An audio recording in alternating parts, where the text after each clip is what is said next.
నేను అరుణానందగిరి. కోకిల చూడండి,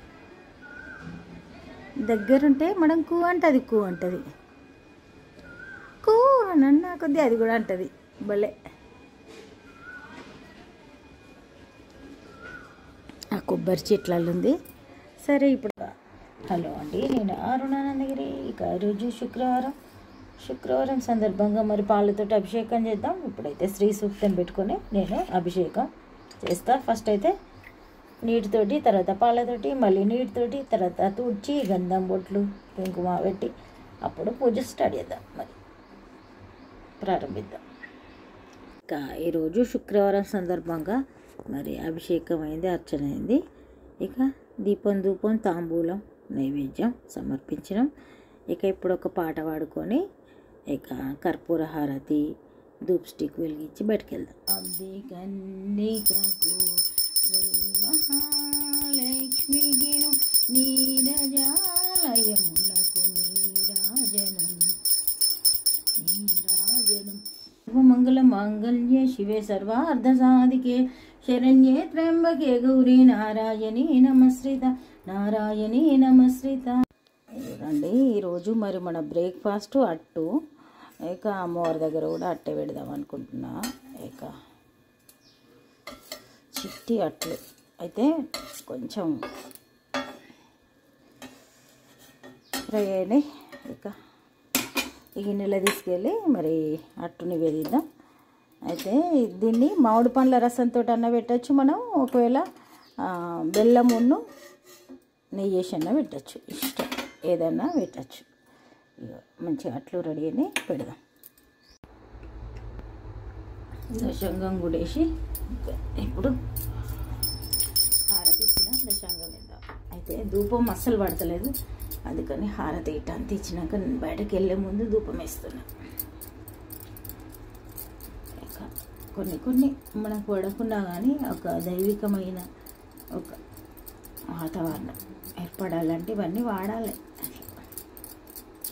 అయితే కొందరు అంటారు పూజ అంటే కొన్ని మనం తెలుసుకునే చెప్తాం కదా, అట్లేం లేదే వాళ్ళు ఇష్టం వాళ్ళు అని అంటారు.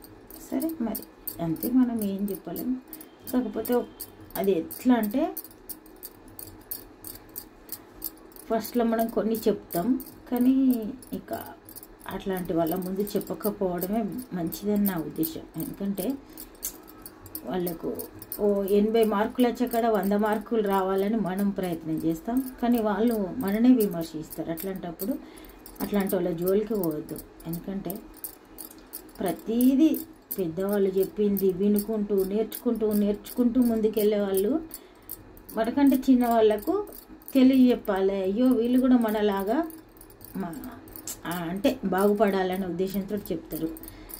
ఇక ఎవరిని పట్టించుకోక ప్రతిదీ నెగటివ్గా చూసే వాళ్ళను మనం అస్సలు ఇవాళ రేపు ఎవరికి ఏం చెప్పకపోవడే మంచిది అనిపిస్తుంది. కాకపోతే ఇన్ని వేల సంవత్సరాల నుంచి పెద్దవాళ్ళు అన్నీ చెప్పుకుంటూ వస్తేనే మనం నేర్చుకున్నాం. వినకపోవడం అనేది మొదలైంది ఎప్పుడో. ఇక మన సంస్కృతి సాంప్రదాయం అన్నీ విచ్ఛిన్నం అవ్వకుండా వస్తున్నాయి. దానివల్ల ఇక ముందు తరాలకి నష్టం.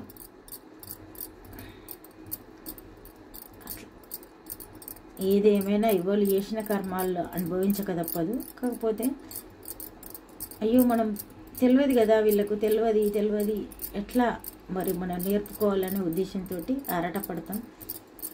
ఆ ఆరాటాన్ని కూడా అర్థం చేసుకునే వాళ్ళు లేకుండా తయారవుతున్నారు.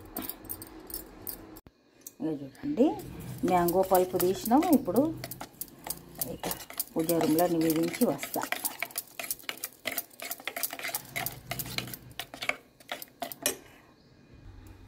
ఇక ఎట్లా ఒక సంతృప్తి, ఎవరు పిచ్చి వాళ్ళకి ఆనందం అంటారు కదా, అట్లా అయిన తర్వాత అట్లు కూడా అమ్మవారి దగ్గర నివేదించితే అదొక సంతృప్తి. అట్లా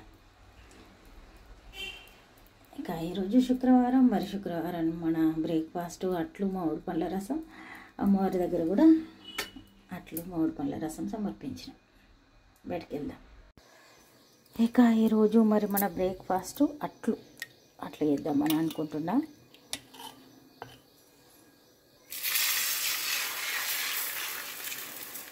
అట్టు రౌండ్గా చేసుడు రావాలి, అసలు వస్తలేదు మరి. అంటే కొంచెం పిండి లూజ్ అయితే ఇట్లా అవుతుంది. అయితే ఇంతకుముందు చిక్కగా అనిపించింది, బాగా చిక్కగా ఉంది కదా అని కొన్ని వాటర్ వేసిన. అయితే ఇవి మనం రేషన్ బియ్యం ఉంటాయి కదా, ఆ బియ్యాన్ని రేషన్ బియ్యం కొంటా నేను, ఒక 10 కిలోలు అట్లా ఎవరికైనా ఉంటాయి కదా వాళ్ళ దగ్గర తీసుకొని దోశకు ఇట్లా దేనికన్నా మనం పిండి అవసరం ఉంటే ఇట్లా వాడతా.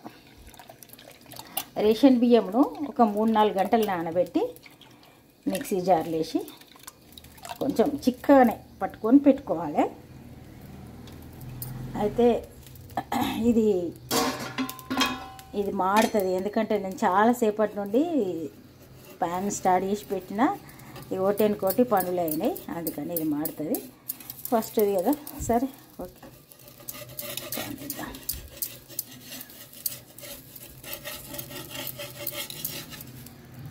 ఇక చూడండి, అట్టు కాలితే ఇట్లా ఉంటుంది. కొందరికి కాలలేదని, తెల్లగుంటే కాలలేదు అనుకుంటారు, కానీ అట్టు కాలుడు అంటే ఇగో ఇట్లా అవుతుంది. ఇది హీటు తోటి అయింది. ఇక ఇప్పుడు చేసేస్తా, చక్క చేసేస్తా. మరి ఇక అట్టు సంగతి అట్లా పెట్టి ఇక్కడ టీ తాగుదాం అనుకుంటున్నా. అయితే ఇంకా మా వారు వాకింగ్ నుండి రాలే, ఇక నేనైతే టీ తాగి తను వచ్చిన తర్వాత మరి అట్లా చేద్దాం. పొద్దుటి నుండి ఎన్ని పక్షులు వచ్చినా మీకు చూపించలేకపోతున్నా, మళ్ళీ వచ్చినాయి. అయితే మార్నింగ్ ముగ్గేసే టైంలోనే నైవేద్యం తినే పిట్టలు, ఊర పిచ్చుకలు చాలా వచ్చినాయి, కానీ ఇక మొబైల్ బయటకు తీస్తలేను కాబట్టి చూపించలేకపోయినా. ఇక్కడ అందులో వాటర్ తాగిపోయినాయి. మళ్ళీ ఇప్పుడు పైన ఉన్నాయి, పైన జామ పండ్లు ఉన్నట్టున్నాయి, పైన కూర్చుంటున్నాయి. నైవేద్యాలు తెచ్చిపెట్టినా ఇక తింటే అవే. సరే ఇక మరి ఇప్పుడు నేను బ్రేక్ఫాస్ట్ తయారు చేస్తున్నా. చూడండి, మరి మన వంట దొండకాయ కర్రీ చేస్తున్నా సింపుల్గా. ఇక ఈరోజు ఫ్రైడే, ఫంక్షన్లు కూడా ఉంటున్నాయి కాబట్టి ఇక ఫ్రైడే ఇప్పుడు ఒకసారి లంచ్ కోసం చేస్తున్నా.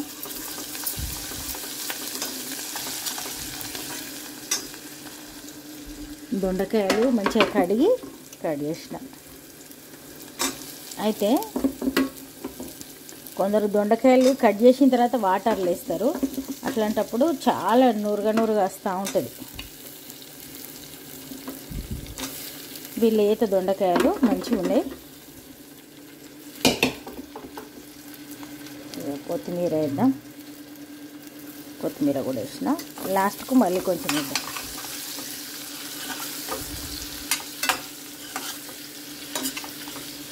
ఒక 2 నిమిషాలు మగ్గిన తర్వాత అప్పుడు ఉప్పు కారం వేద్దాం. ఈ లోపల రైస్ అవుతుంది. రైస్ అయిన తర్వాత నేను ఇది చిన్న స్టవ్ మీదకి షిఫ్ట్ చేసి జాలి పెట్టి ఉప్పు కారం వేస్తా. ఇక్కడ రైస్ అవుతుంది, చూడండి రైస్ కూడా అయింది. అయితే మనం ఏదైనా టెంపుల్కి వెళ్ళినప్పుడు అక్కడ మనం బియ్యం తీసుకెళ్తే, లేకుంటే వాళ్ళు అక్షింతలు మనకు ఓళ్ళే పెడతారు కదా, అవి మనం వంట చేసుకునేటప్పుడు కడిగి అందులో వేయాలి. ఈరోజు చేసిన. అయితే వెజ్ వంట చేసుకున్నప్పుడే వేస్తే మంచిది. ఇక ఇప్పుడు ఒక 2 నిమిషాలు రెస్ట్ ఇద్దాం. అల్లం వెల్లిగడ్డ పేస్ట్ ఎక్కువ వేసిన మంచి కమ్మటి స్మెల్ అయితే వస్తుంది. మనం ఏది వేయకుండా ఓన్లీ వెల్లిగడ్డ ఇవి 2 కలిపిన పేస్ట్ వేస్తే చాలు, ఆ కూర సూపర్ టేస్ట్ ఉంటుంది. అయితే ప్రతి కూరగాయకు ఒక ప్రత్యేకమైన రుచి వాసన ఉంటుంది కదా. అన్నిట్లలో ధనియాల పొడి, తర్వాత ఇంకా గరం మసాలా పొడి, పల్లీల పొడి అన్నిట్లో వేస్తారు కొందరు, కానీ అట్లా కాకుండా అల్లం వెల్లుల్లి పేస్ట్ మాత్రం ఏ కూరలు వేసినా ఆ కూరగాయకు ఉండే ప్రత్యేకమైన రుచి పోదు. దొండకాయను 2-3 రకాలు చేస్తారు. మామూలుగా ఇట్లా చేస్తారు, నువ్వుల పొడి వేసేస్తారు, ఇక కొందరు పులుసు కూడా చేసుకుంటారు దొండకాయది. ఇక వాటర్ పైన వేద్దాం. ఇప్పుడు మేము ఇద్దరమే కాబట్టి ఉట్టిగా మగ్గించుకుంటే సరిపోతుంది. దానిలో మనం ఎక్కువ మంది ఉంటే కొంచెం వాటర్ వేసి చేసుకోవాలి, కానీ అవసరం లేదు, ఉడుకుతుంది. ఇట్లా అయినా కానీ వెయిట్ చేద్దాం, మనకు అర్జెంట్ కూడా ఏం లేదు. ఈ లోపల నేను చల్ల వేస్తాను. ఇక చూడండి గడ్డ పెరుగు ఎంత బాగుంది. ఇక దీనిలో నేను ఉల్లిగడ్డ, పచ్చిమిర్చి, కొత్తిమీర కూడా వేసిన. మనం ఇప్పుడు కూరలు కట్ చేసినప్పుడే నేను ఇంట్లో కూడా వేస్తా. కొంచెం పెరుగు తీసుకున్నా, అయితే నేను పుల్లటి పెరుగు వేసుకుంటా. నేను ఇక చూడండి, ఇప్పుడు చల్ల వేసేద్దాం. చూడండి చల్ల అయింది, ఫ్రిడ్జ్లో పెడతా. మనం అన్నం తినేటప్పుడు గ్లాస్లో పోసుకుంటే చిక్కగా మళ్ళీ కనిపిస్తుంది. ఇక చూడండి, ఒకటే మిర్చి, కొద్దిగా ఉల్లిగడ్డ, కొత్తిమీర, సూపర్ టేస్ట్ ఉంటుంది. ఉప్పు అంతే. ఇక కర్రీ సంగతి చూద్దాం అండి. మంచిగా ఉడికింది. కొత్తిమీర వేసుకొని దించుకుందాం. సూపర్గా రెడీ అయింది. అసలు మనం తినే పెరిగేడు తిండికి ఈ కర్రీ, చల్ల పెరుగు, ఇంకేమన్నా చట్నీలు అయితే ఎట్లా ఉంటాయి. ఇప్పుడు లంచ్ చేద్దాం. ఈ వీడియో ఇక్కడితోటి ఎండ్ చేద్దాం మరి.